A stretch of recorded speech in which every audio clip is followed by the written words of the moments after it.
The next ratio we're going to look at is your price to earnings ratio, or it's also looked at as your P/E ratio. And this ratio just compares your earnings per share of a company to the market price for the share of a company's stock. So we're comparing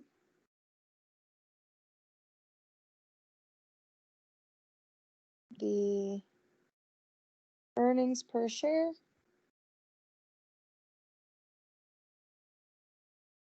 of a company to the market price for a share.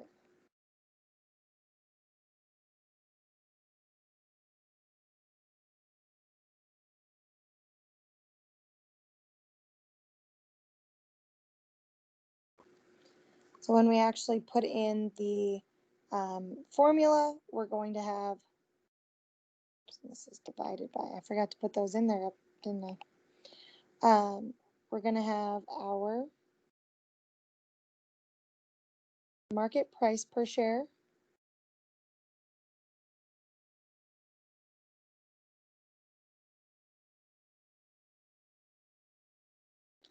and we are going to divide it by the earnings per share.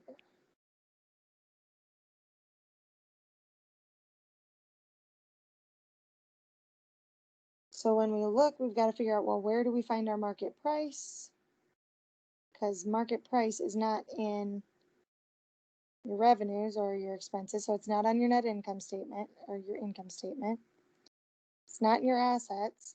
They just tell us we've got $5 common or par stock. Then down here is where they tell us what the stock market price is. So we've got $14 and $8.55.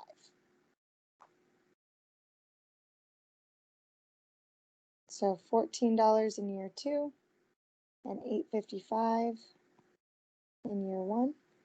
And then we've got to come back up to number 1 where we find our earnings per share. I find that was $2.50 or $2.50 and then 181. So now we do our math.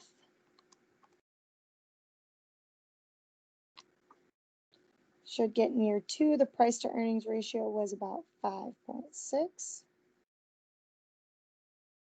And in year 1,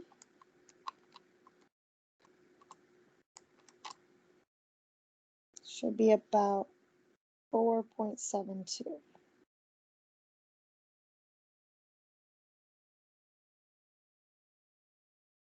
So the Dow Jones industry average for this is about 25. So we're quite a little bit lower than that with this company. So make sure though you think about,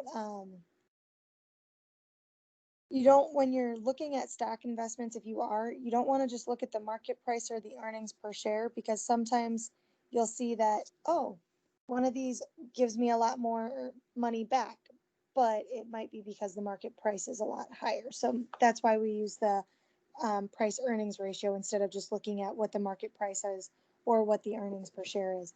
Because if you end up with an earnings per share that's maybe 25, 26, you might want, or sorry, if you have an earnings per share of 25 or 26, that looks a lot better than 250 or 181. But if you've got a much higher market price, so instead of it being 14, it's it could be 200. So then you're going to see that your price to earnings ratio is a lot smaller. So that's your price to earnings ratio.